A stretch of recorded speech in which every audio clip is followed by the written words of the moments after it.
अपने एक नई वीडियो के साथ। और इस चैनल पर आप सभी लोगों का बहुत-बहुत स्वागत है। और जिसमें आज हम लोग एक नए वीडियो के साथ उपस्थित हुए हैं और जिसमें हम लोग पढ़ेंगे प्राथमिक क्रियाएँ। क्या पढ़ेंगे? प्राथमिक क्रियाएँ, यानी प्राथमिक क्रियाओं के अंतर्गत हमारे कौन-कौन से जो उत्पादन हैं वो आते हैं, उनको हम लोग देखेंगे। यानी जो हम क्रियाकलाप करते हैं, कौन-कौन सी क्रियाएँ प्राथमिक क्रियाओं के अंतर्गत आते हैं, उनको हम लोग इस वीडियो में एक ध्यानपूर्वक अच्छे से समझेंगे। जिसमें हम कृषि भी पढ़ेंगे और कृषि के प्रकार भी पढ़ेंगे। तो देखते हैं कि जो मानव है अपने कुछ कार्यकलाप करता है और जिनसे उनकी क्या होती है, एक आर्थिक स्थिति या उससे आय प्राप्त होती है। लेकिन आर्थिक क्रिया जो हैं वो मुख्यतः 4 वर्गों में विभाजित की जाती हैं। एक प्राथमिक, द्वितीयक, तृतीयक एवं चतुर्थक क्रियाएँ। जिसमें आज हम लोग पढ़ेंगे प्राथमिक क्रियाएँ। और प्राथमिक क्रियाएँ प्रत्यक्ष रूप से जो है वो किस पर? पर्यावरण पर निर्भर हैं। क्योंकि किस पर निर्भर है? पर्यावरण पर निर्भर है। कि पृथ्वी के संसाधनों जैसे भूमि, जल, वनस्पति, भवन निर्माण सामग्री, खनिजों के उपयोग के विषय में बतलाती हैं। इस प्रकार इसके अंतर्गत आखेट, भोजन संग्रह, पशुचारण, मछली पकड़ना, वनों से लकड़ियां काटना, कृषि एवं खनन कार्य सम्मिलित किए जाते हैं।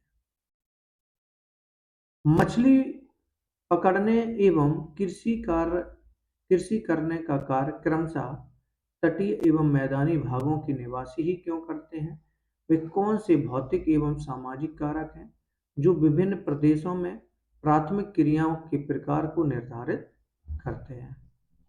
प्राथमिक कार्यकलाप करने वाले लोग उनका कार्य क्षेत्र घर से बाहर होने के कारण लाल कॉलर श्रमिक कहलाते हैं। यानी प्राथमिक कार्यकलाप करने वाले जो लोग हैं उनका कार्य क्षेत्र जो है वो घर से बाहर होने के कारण लाल कॉलर श्रमिक कहलाते हैं। कैसे कहलाते हैं?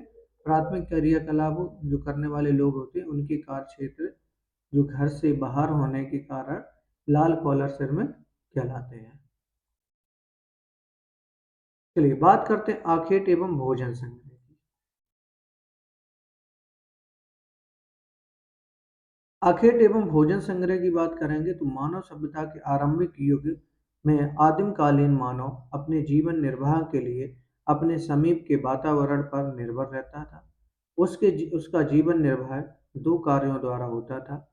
का पशुओं का आखेट कर और खा अपने समीप के जंगलों से खाने योग्य जंगली पौधे एवं कंदमूल आदि को एकत्रित कर।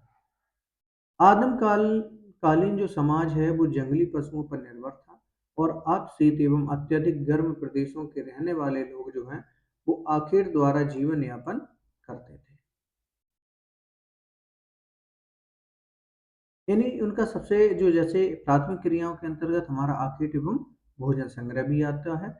और जिसमें सभी लोग जानते हैं कि प्राथमिक क्रिया जो पहले के लोग थे वे किस प्रकार से अपना जीवन यापन करते थे।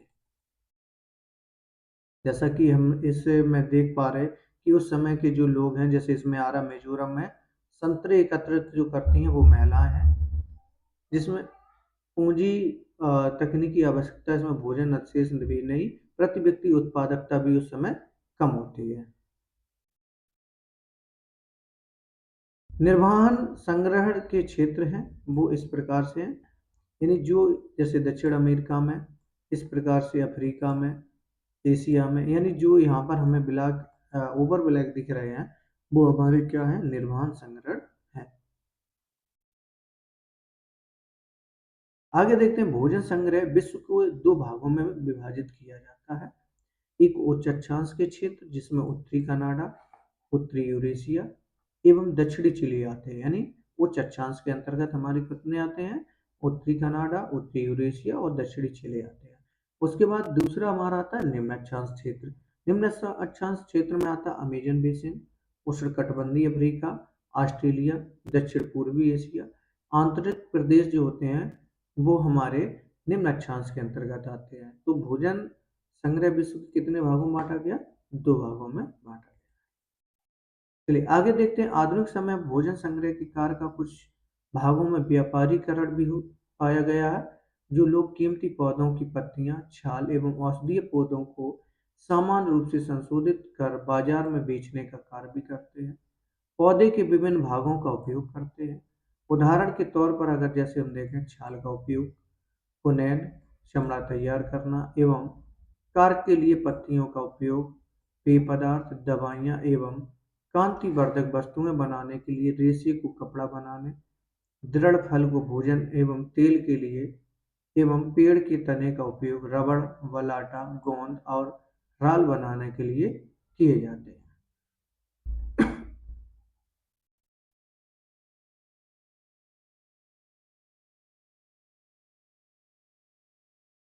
चलिए आगे देखते हैं।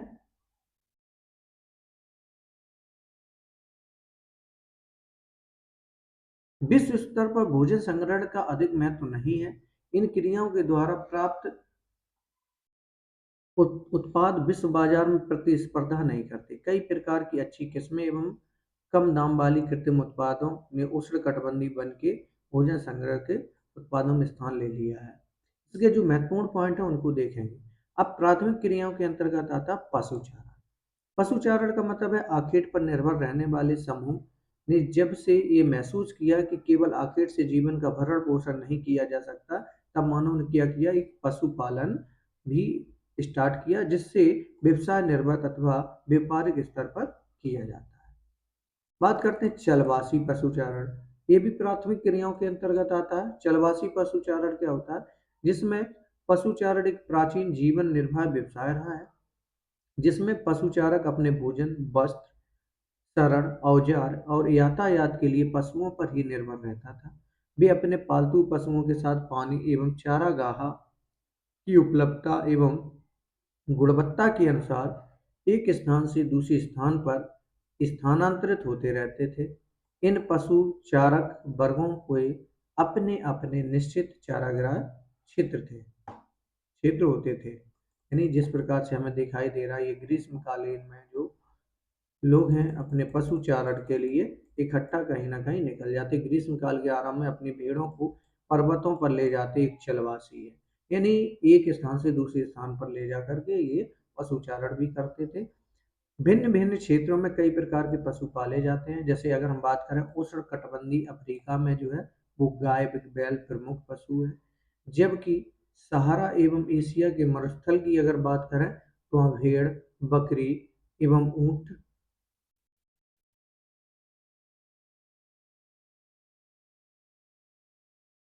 पाला जाता है। तिब्बत एवं एंडीज के पर्वतीय भागों में याक व लामा एवं आर्कटिक और उप उत्तरीय ध्रुवीय क्षेत्रों में रेडियर पाला जाता है। जलवासी पशुचारण के तीन प्रमुख क्षेत्र हैं। इसका प्रमुख उत्तरी अफ्रीका के अटलांटिक तट से अरब प्रायद्वीप होता हुआ मंगोलिया एवं मध्य चीन तक फैला है। दूसरा क्षेत्र अगर देखें तो यूरोप तथा एशिया के टुंड्रा प्रदेश में है, जबकि तीसरा क्षेत्र दक्षिणी गोलार्ध में दक्षिणी पश्चिमी अफ्रीका एवं मेडागास्कर द्वीप पर है। यानी इस प्रकार से ये है। नए चारागाहों की खोज में ये पशु चारक समतल भागों एवं पर्वतीय क्षेत्रों में लंबी दूरियां तय करते हैं। गर्मियों में मैदानी भागों में वे पर्वतीय चारागाह की ओर, शीत एवं पर्वतीय भागों से मैदानी चारागाहों की ओर प्रवेश करते हैं। इनकी इस गतिविधियों को ऋतु प्रवास भी कहा जाता है। भारत में हिमालय के पर्वतीय क्षेत्रों में जैसे हम बात करें गुज्जर, बकरवाल, गद्दी एवं भूटिया लोगों के समूह ग्रीष्मकाल के मैदानों क्षेत्रों से पर्वतीय क्षेत्रों में चले जाते हैं एवं शीतकालीन में पर्वतीय क्षेत्रों से मैदानी क्षेत्र में आ जाते हैं। इसी प्रकार टुंड्रा प्रदेश में ग्रीष्मकाल में दक्षिण से उत्तर की ओर एवं शीत में उत्तर से दक्षिण की ओर जलवासी चारकों का पशु के साथ प्रवास होता है। जलवासी पशु चारकों की संख्या अब घट रही है एवं इनके द्वारा उपयोग में लाए गए क्षेत्र में कमी हो रही है। इसके दो कारण हैं। एक तो राजनीतिक सीमाओं का अधिरोपण, कई देशों द्वारा नई बस्तियों की योजना बनाना, इस प्रकार से है। आगे आता है वाणिज्य पशुधन पालन। ये भी एक प्राथमिक क्रिया है। वाणिज्यिक पशुधन का मतलब होता है कि चलवासी पशुचारण की अपेक्षा वाणिज्यिक पशुधन पालन अधिक व्यवस्थित एवं पूंजी प्रधान है। इसमें क्या करते हैं लोग, वाणिज्य पशुधन पालन पश्चिमी संस्कृति से प्रभावित है एवं फार्म भी स्थायी होते हैं। यह फार्म विशाल क्षेत्र पर फैले होते हैं एवं संपूर्ण क्षेत्र को छोटी छोटी इकाइयों में विभाजित कर दिया जाता है। चराई को नियंत्रित करने के लिए इन्हें वाड़ लाकर एक दूसरे से अलग कर दिया जाता है। जब चराई के कारण एक छोटे क्षेत्र की घास समाप्त हो जाती है, तब पशुओं को दूसरे छोटे क्षेत्र में ले जाया जाता है। वाणिज्य पशुधन पालन में पशुओं की संख्या भी चारागाह की वहन क्षमता के अनुसार रखी जाती है। एक विशिष्ट गतिविधि है जिसमें केवल एक ही प्रकार के पशु पाले जाते हैं। प्रमुख पशुओं में भेड़, बकरी, गाय, बैल एवं घोड़े हैं। इनसे प्राप्त मांस, खालें एवं ऊन को विश्व में न्यूजीलैंड, ऑस्ट्रेलिया, अर्जेंटीना, उरुग्वे एवं संयुक्त राज्य अमेरिका में वाणिज्य पशुधन पालन किया जाता है। यानी विश्व में न्यूजीलैंड, ऑस्ट्रेलिया, अर्जेंटीना, उरुग्वे एवं संयुक्त राज्य अमेरिका में वाणिज्य पशुधन पालन किया जाता है। बात करते हैं कृषि। ये जैसे भी हैं, ये हमने प्राथमिक क्रियाएं पढ़ी। अब प्राथमिक क्रियाओं के अंतर्गत हमारी कृषि भी आती है। अब हम देखते हैं कृषि के बारे में।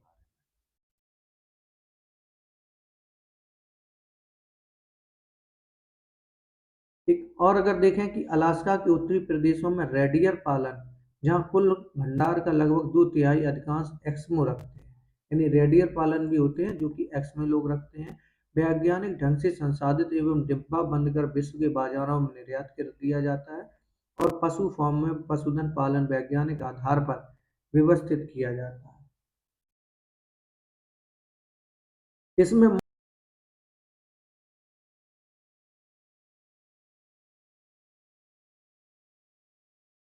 प्रजनन, जैनिक सुधार, बीमारियों पर नियंत्रण एवं उसके स्वास्थ्य पर दिया जाता है।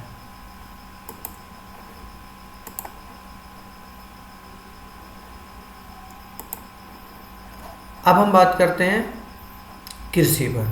कृषि क्या है? विश्व में पाई जाने वाली विभिन्न भौतिक, सामाजिक एवं आर्थिक दशाएं कृषि कार्य को प्रभावित करती हैं एवं इसी प्रभाव के कारण विभिन्न कृषि प्रणालियां देखी जाती हैं।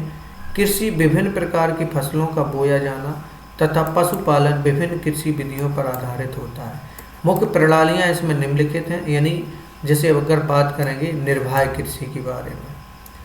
निर्वाह कृषि क्या है? इस प्रकार की कृषि में कृषि क्षेत्र में रहने वाले स्थानीय उत्पादों का संपूर्ण अथवा लगभग का उपयोग करते इसमें दो भागों में वर्गीकृत किया जाता है। यानी निर्वाह कृषि क्या होती है? इस प्रकार की कृषि क्षेत्र में रहने वाले स्थानीय उत्पादों का संपूर्ण अथवा लगभग का उपयोग करते इसके दो भागों में वर्गीकृत किया जाता है। एक तो आता है हमारा आदिकालीन निर्वाह कृषि। कौन सा आता है? आदिकालीन। आदिकालीन का मतलब है कि आदिकालीन निर्वाह कृषि अथवा स्थानांतरणशील कृषि कार्य उष्णकटिबंधीय क्षेत्रों में किया जाता है। यानी आदिकालीन समय में जो कृषि की जाती है निर्वाह के लिए, वही आदिकालीन निर्वाह कृषि है, जो कि एक स्थानांतरणशील कृषि कार्य उष्णकटिबंधीय क्षेत्रों में किया जाता है, जहाँ आदिम जात के लोग, कैसे आदिम जात के लोग ये जो है वो कृषि करते हैं। इसका क्षेत्र जैसे है, अगर हम बात करें अफ्रीका, दक्षिणी एवं मध्य अमेरिका, अमेरिका उष्णकटिबंधीय भाग एवं दक्षिण पूर्वी एशिया जो है वो एक आदिवासी निर्वाह कृषि क्षेत्र है। इन क्षेत्रों की वनस्पति को क्या किया जाता है? जला दिया जाता है एवं जली हुई राख की परत उर्वरक का कार्य करती है।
चलिए अब हम पढ़ते हैं कृषि।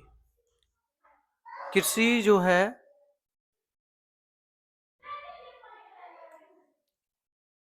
कृषि का सबसे पहली प्रणाली देखते हैं निर्वाह कृषि। निर्वाह कृषि का जो है इस प्रकार के कृषि क्षेत्र में रहने वाले स्थानीय उत्पादों का संपूर्ण अथवा लगभग का उपयोग करते हैं।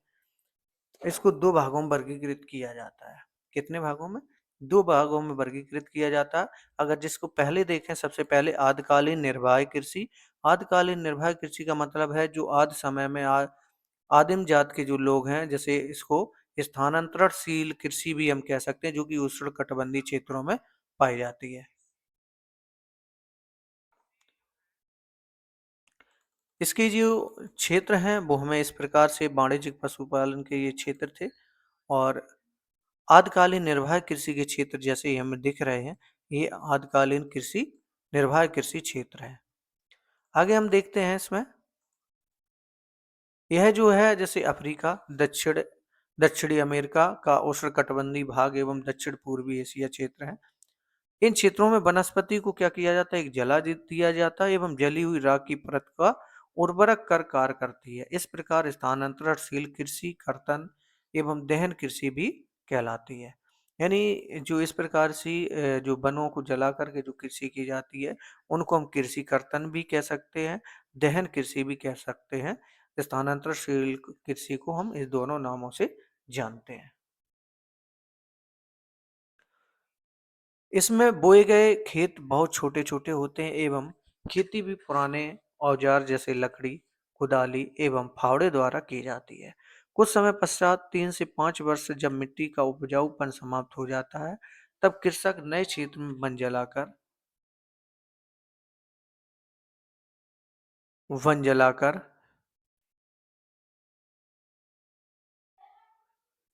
कृषि के लिए भूमि तैयार करता है, और कुछ पश्चात जो है कृषक वापस पहले वाले कृषि क्षेत्र पर कृषि कार्य करने का आ जाता है। इस प्रकार से कृषि की समस्या जो है वो खत्म हो जाती है। आगे देखते हैं, इनको कटबंधी क्षेत्रों से इन्हें अलग अलग नामों से भी जाना जाता है। उष्ण कटबंधी क्षेत्रों में इन्हें अलग अलग नामों से भी जाना जाता है, लेकिन इसमें क्या होता है कि इस कृषि कार्य में सबसे बड़ी समस्या यह है कि इस क्षेत्र में भूमि की उर्वरता जो है वो कैसी हो जाती है, कम हो जाती है, जिससे क्या होता है, झूम का चक्र यानी आग लगाकर कृषि तैयार करना एक छोटा होता जाता है। झूम का चक्र उसे कहते हैं जो आग लगाकर कृषि तैयार करना होता है। अलग अलग नामों से पुकारते हैं उष्णकटिबंधीय क्षेत्रों में, जैसे करें अगर देखें तो भारत के उत्तरी पूर्वी राज्यों में इसे हम झूमिंग के नाम से जानते हैं। यानी भारत के पूर्वी राज्यों में इस प्रकार की जो खेती होती है उसे झूमिंग के नाम से जानते हैं। और मध्य अमेरिका एवं मैक्सिको में मिल्पा के नाम से जानते हैं, और एवं मलेशिया व इंडोनेशिया में इसे हम लदांग के नाम से जानते हैं। आप ऐसे क्षेत्रों का भी पता लगा सकते हैं जहाँ कृषि की जाती है और ऐसे किस किस नाम से पुकारते हैं। दूसरा देखते हैं गहन निर्वाह कृषि। एक हो गई आदमकालीन, अब हम बात करते हैं गहन निर्वाह कृषि। ये कौन सी कृषि होती है? इस प्रकार की जो कृषि है वो मानसून एशिया के घने वसे देशों में की जाती है। गहन कृषि दो प्रकार की होती है, एक चावल प्रधान गहन निर्वाह कृषि, दूसरा चावल रहित गहन गहन निर्वाह कृषि। चावल प्रधान गहन निर्वाह कृषि क्या होती है? इसमें चावल प्रमुख फसल होती है। अधिक जनसंख्या घनत्व के कारण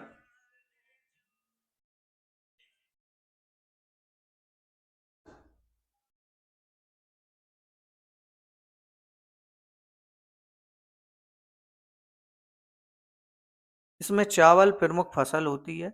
अधिक जनसंख्या घनत्व के कारण खेतों का आकार छोटा होता है एवं कृषि कार्य में कृषक का संपूर्ण परिवार लगा होता है। भूमि का गहन उपयोग होता है एवं यंत्रों की अपेक्षा मानव श्रम की अधिक महत्व है। उर्वरता बनाए रखने के लिए पशुओं के गोबर की खाद एवं हरी खाद का उपयोग किया जाता है।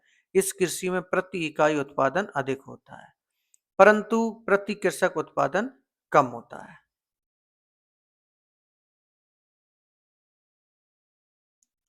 चावल रहित गहन निर्वाह कृषि क्या होती है?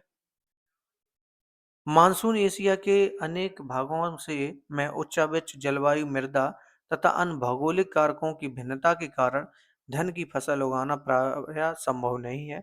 उत्तरी चीन, मंचूरिया, उत्तरी कोरिया, उत्तरी जापान में गेहूं, सोयाबीन, जौ एवं सूरपम बोया जाता है। भारत में सिंध, गंगा के मैदान के पश्चिमी भाग में गेहूं एवं दक्षिणी एवं पश्चिमी शुष्क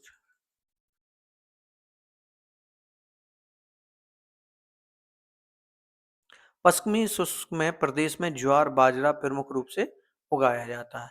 इस कृषि की अधिकतर विशेषताएं भी वो ही हैं जो चावल प्रधान कृषि के, केवल अंतर है इसमें सिंचाई की जाती है।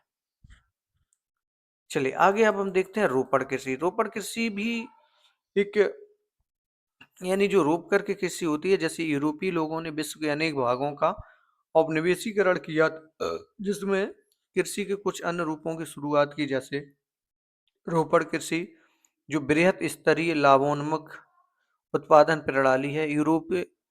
यूरोपीय उपनिवेशों ने अपने अधीन उष्णकटिबंधीय क्षेत्रों में चाय, कॉफी, कोको, रबड़, कपास, गन्ना, केले एवं अनानास की पौध लगाई है। इस प्रकार की प्रमुख कृषि विशेषता यह है कि इसमें कृषि क्षेत्र का आकार बहुत विस्तृत होता है। इसमें अधिक पूंजी निवेश, उच्च प्रबंध एवं तकनीकी आधार एवं वैज्ञानिक विधियों का प्रयोग किया जाता है। यह एक फसली कृषि है जिसमें कृषि एक फसल के उत्पादन पर संकेंद्रण किया जाता है। श्रमिक सस्ते मिल जाते हैं एवं यातायात विकसित होते हैं, जिसके द्वारा बागान एवं बाजार जो है सुचारू रूप से जुड़े होते हैं। तो हमें जो हमारे रोपड़ कृषि के अंतर्गत आते हैं, जैसे चाय, कॉफी, कोको, रबड़, कपास, गन्ना, केले, अनानास जो पौध लगाई जाती है, ये सब रोपड़ कृषि के अंतर्गत आते हैं। फ्रांस वासियों ने पश्चिमी अफ्रीका में कॉफी एवं कोकोआ की पौध लगाई थी। ब्रिटेन वासियों ने भारत एवं लंका में चाय बाग, मलेशिया में रबड़ के बाग एवं पश्चिमी द्वीप समूह में गन्ना एवं केले के बाग विकसित किए थे। स्पेन एवं अमेरिका वासियों ने फिलीपाइंस में नारियल व गन्ने के बागान लगाए। इंडोनेशिया में एक समय गन्ने की कृषि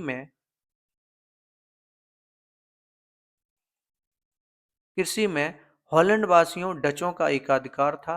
ब्राजील में अभी भी कुछ कॉफी के बागान, जिन्हें फेजेंडा कहा जाता है, यूरोप वासियों के नियंत्रण में। वर्तमान में अधिकतर बागानों का स्वामित्व देशों की सरकार अथवा नागरिकों के नियंत्रण में।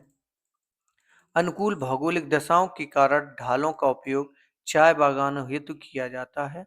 विस्तृत वाणिज्य अनाज कृषि, यानी विस्तृत वाणिज्य अनाज कृषि क्या होती है? मध्य अक्षांशों के आंतरिक अर्ध शुष्क प्रदेशों में इस प्रकार की जो कृषि की जाती है, इसकी मुख्य फसल है गेहूं है। यद्यपि अन्य फसलें जैसे मक्का, जौ, राई एवं जई भी बोई जाती है। इस कृषि में खेतों का आकार बहुत बड़ा होता है एवं खेत जोतने से फसल काटने तक सभी कार्य यंत्रों द्वारा संपन्न किए जाते हैं। इसमें प्रति एकड़ उत्पादन कम होता है, परंतु प्रति व्यक्ति उत्पादन अधिक होता है। ऐसा क्यों होता है? मशीनीकृत अनाज कृषि कंबाइन क्रू एक दिन में कई हेक्टेयर भूमि से अनाज काटने सक्षम है।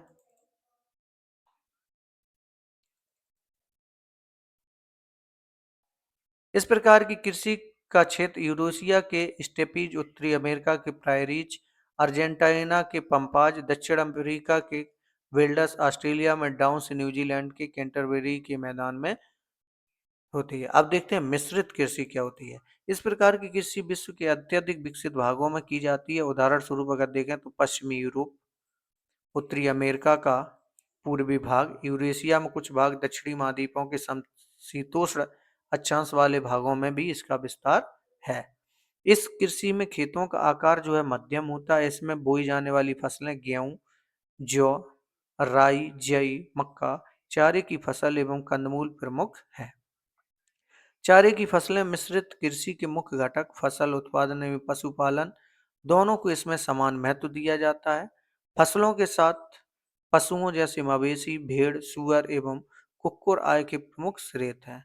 सस्यावर्तन एवं अंतः फसली कृषि मृदा की उर्वरता को बनाए रखने में महत्वपूर्ण भूमिका निभाते हैं। विकसित कृषि यंत्र, इमारतों, रासायनिक एवं वनस्पति खाद, हरी खाद के गहन उपयोग आदि पर अधिक पूंजी व्यय के साथ ही कृषकों की कुशलता और योग्यता मिश्रित कृषि की मुख्य विशेषताएं हैं। बात करते हैं डेयरी कृषि की। डेयरी व्यवसाय दुधारू पशुओं के पालन पोषण का सर्वाधिक उन्नत एवं दक्ष प्रकार है। इसमें पूंजी का भी अत्यधिक आवश्यकता होती है। पशुओं के लिए छप्पर, घास, संचित क्षेत्र, भंडार एवं दुग्ध के उत्पादन पूंजी भी अत्यधिक धन देता है। अब बात करते हैं डेयरी कृषि का कार्य जो है वो औद्योगिक केंद्रों के समूह किया जाता है। इसमें इसके उत्पाद को अच्छे बाजार में बेचा जाता है। वर्तमान समय में विकसित यातायात के साधन, कृषियकों का उपयोग, पाश्चुरीकरण की सुविधा के कारण विभिन्न उत्पादों को अधिक समय तक रखा जाता है।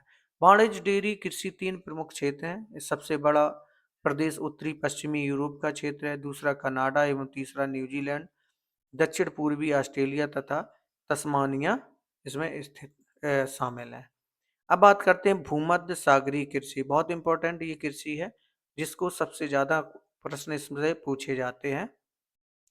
भूमध्य सागरीय कृषि अति विशिष्ट प्रकार की एक कृषि है। इसका विस्तार भूमध्य सागर के समीपवर्ती जो दक्षिणी यूरोप से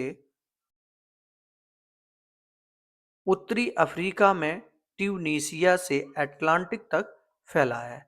दक्षिणी कैलिफोर्निया, मध्यवर्ती चिली, दक्षिण अफ्रीका का दक्षिणी पश्चिमी भाग एवं ऑस्ट्रेलिया के दक्षिण एवं दक्षिण पश्चिम भाग में खट्टे फलों की आपूर्ति में करने में यह क्षेत्र महत्वपूर्ण है।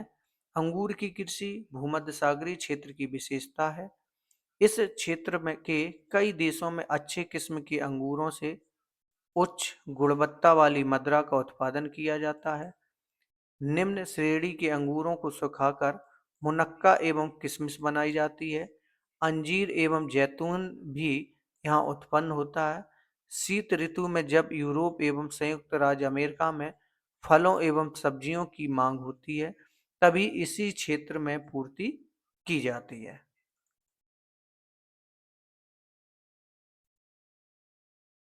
अब बात करते हैं बाजार के लिए सब्जी खेती एवं उद्यान कृषि। इसी प्रकार की कृषि में अधिक मुद्रा मिलने वाली फसलों जैसे सब्जियां, फल एवं पुष्प लगाए जाते हैं जिनकी मांग नगरीय क्षेत्रों में होती है।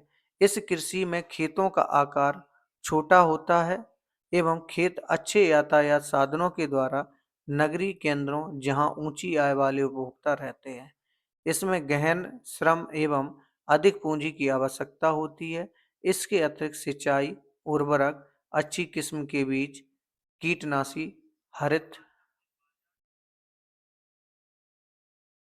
हरित गृह एवं शीत ऋतु में कृत्रिम ताप का भी इस कृषि में उपयोग होता है। इस प्रकार की कृषि उत्तरी पश्चिमी यूरोप, संयुक्त राज्य अमेरिका के उत्तरी पूर्वी भाग एवं भूमध्य सागरीय प्रदेश के अधिक विकसित हैं जहां औद्योगिक क्षेत्रों में जनसंख्या घनत्व अधिक है। नीदरलैंड पुष्प उत्पादन में विशिष्टीकरण रखता है।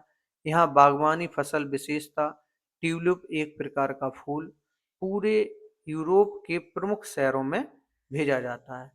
जिन प्रदेशों में कृषक केवल सब्जियां पैदा करता है वहां इसको ट्रक कृषि कहा जाता है। यानी जिन प्रदेश यूरोप के प्रमुख प्रदेशों में जो शहरों में भेजा जाता है और जिन प्रदेशों में कृषक केवल सब्जियां पैदा करते हैं वहां इसको हम ट्रक कृषि कहते हैं जहां पर केवल सब्जियां पैदा होती हैं। एक ट्रक फार्म एवं बाजार के मध्य दूरी एक ट्रक रात भर में तय करता है। उसी आधार पर इसका नाम ट्रक कृषि रखा गया है। अब बात करते हैं आगे। पश्चिमी यूरोप एवं उत्तरी अमेरिका के औद्योगिक क्षेत्रों की उद्यान कृषि के अलावा कारखाना कृषि भी की जाती है। इसमें पशुधन पाला जाता है जिनमें विशेषतः गाय, बैल एवं कुक्कुर होते हैं। इनमें बड़े कारखाने तैयार बनाए जाते हैं, भोजन रखा जाता है एवं उनकी बीमारियों को भी ध्यान में रखा जाता है। इसमें भवन निर्माण, यंत्र खरीदने, प्रकाश एवं ताप की व्यवस्था करने एवं पशु चिकित्सा के लिए बहुत अधिक धन की आवश्यकता होती है। अच्छी नस्ल का चुनाव भी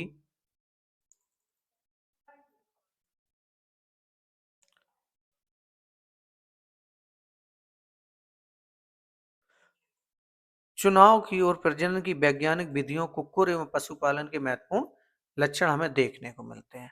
चलिए अब हम बात करते हैं सहकारी कृषि क्या होती है। सहकारी कृषि जो है, जब कृषकों का एक समूह अपनी कृषि से अत्यधिक अधिक लाभ कमाने के लिए स्वेच्छा से एक सहकारी संस्था बनाकर कृषि कार्य संपन्न करें, उसे सहकारी कृषि कहते हैं।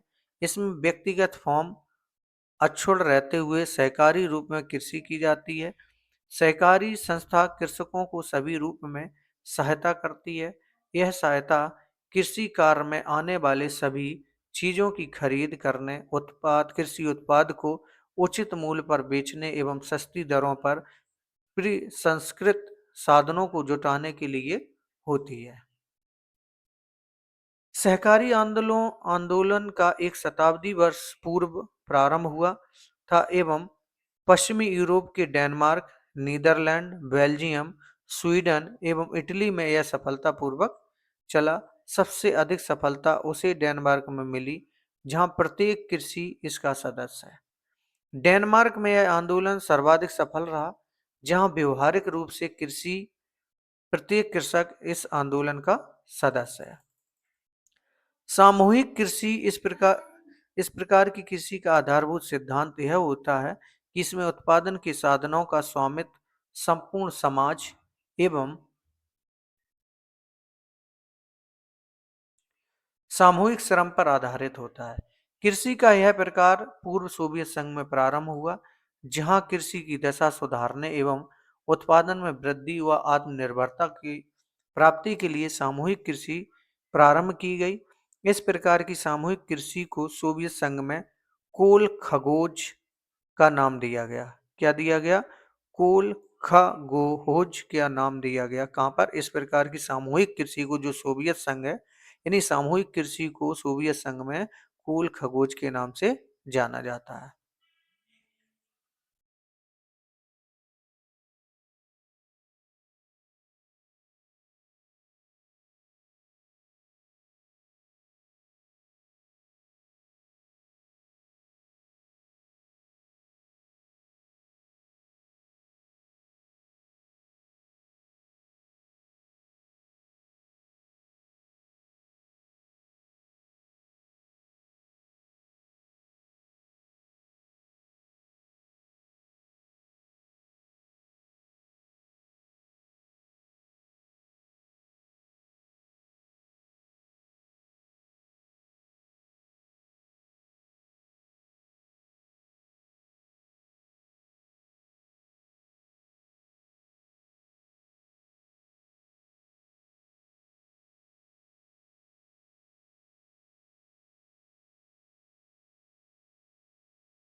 चलिए अब हम बात करते हैं खनन की। मानव विकास के इतिहासों में खनिज की भी एक खोज, खनन की भी, खनिज जो है उसकी भी खोज अब तक देखी गई है।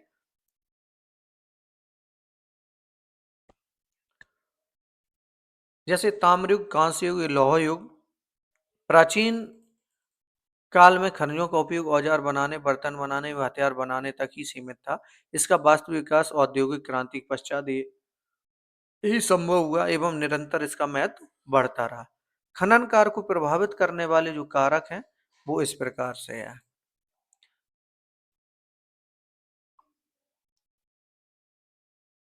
चलिए आगे हम लोग देखते हैं।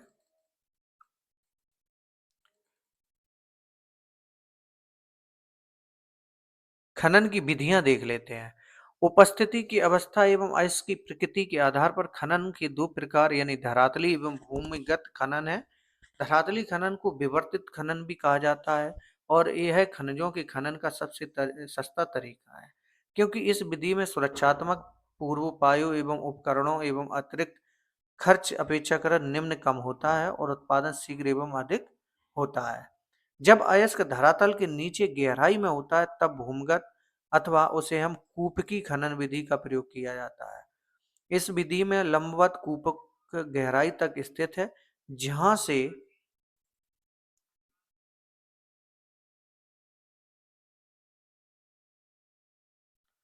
से भूमिगत गैलरियां खनिजों तक पहुंचने के लिए फैली हैं। इन मार्गों से होकर खनिजों का निष्करण एवं परिवहन धरातल तक किया जाता है। खदान में कार्य करने वाले श्रमिकों तथा निकाले जाने वाले खननों के सुरक्षित और प्रभावी आवागमन हेतु इसमें विशेष प्रकार की लिफ्ट वेदक, बर्मा, माल ढोने की गाड़ियां तथा वायु संचार प्रणाली की भी आवश्यकता होती है। खनन का यह तरीका जोखिम भरा है क्योंकि जहरीली गैसें, आग एवं बाढ़ के कारण कई बार दुर्घटनाएं होने का भय रहता है। क्या आपने कभी भारत की कोयला खदानों में आग लगने एवं बाढ़ आने की वजह में पड़ा है?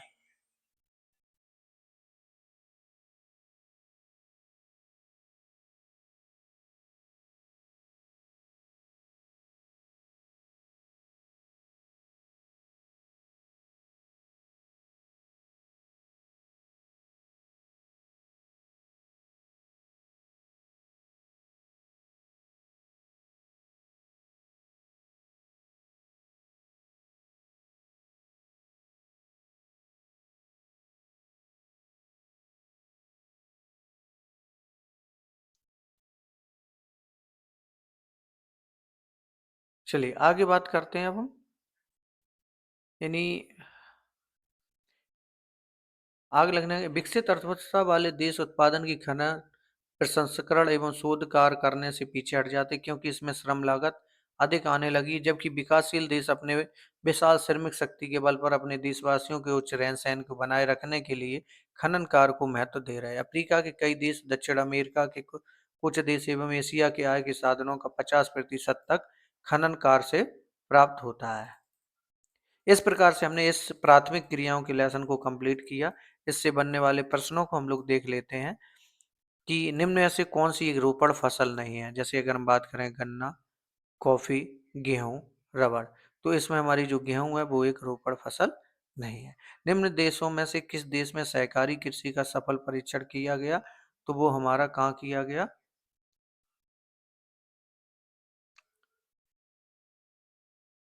एक बार इसको देखना पड़ेगा।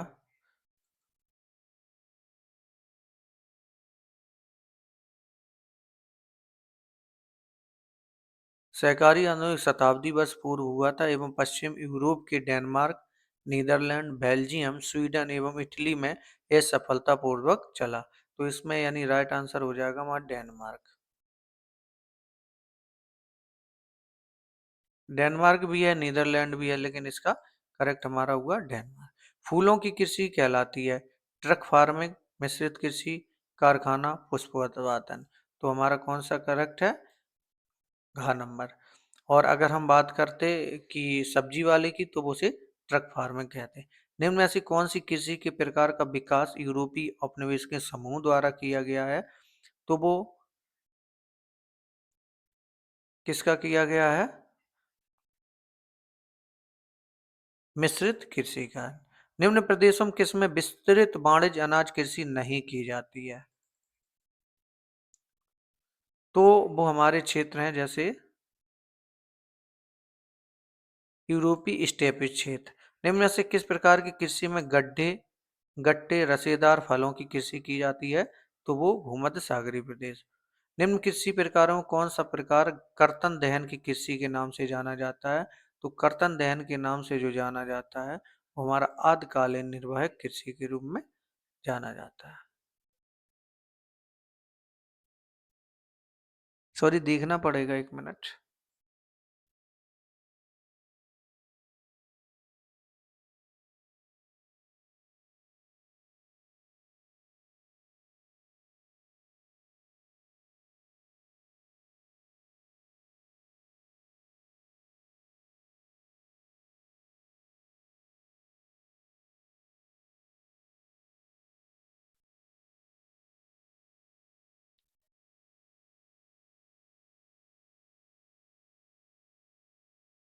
यानी आदिम कालीन में जो है वो कृषि को एक कर्तन के नाम से जाना गया। यानी इसमें क्या पूछा था कि कौन सी कर्तन है, तो वो आदमी बिल्कुल करेक्ट। इनमें से कौन सी एकल कृषि नहीं है, जैसे मिश्रित कृषि, डेयरी कृषि, रोबोट कृषि। तो इसमें मिश्रित कृषि जो है वो एकल कृषि है। इसका करेक्ट आंसर ख नंबर। इस प्रकार से हमने इस लेसन को कंप्लीट किया। बहुत इंपॉर्टेंट लेसन था और जिसमें कृषि जो है बहुत इंपॉर्टेंट थी और इससे बनने वाले कई प्रश्न आते हैं इसमें। और इस प्रकार से आप लोगों को वीडियो पसंद आया तो प्लीज़ लाइक करें और चैनल को सब्सक्राइब करते हैं, दोस्तों को शेयर करना ना भूलें। मिलेंगे नेक्स्ट वीडियो में, तब तक के लिए हम आपसे इस वीडियो के साथ एक धन्यवाद कहना चाहेंगे। हम मिलेंगे नेक्स्ट वीडियो में। जय हिंद, जय भारत।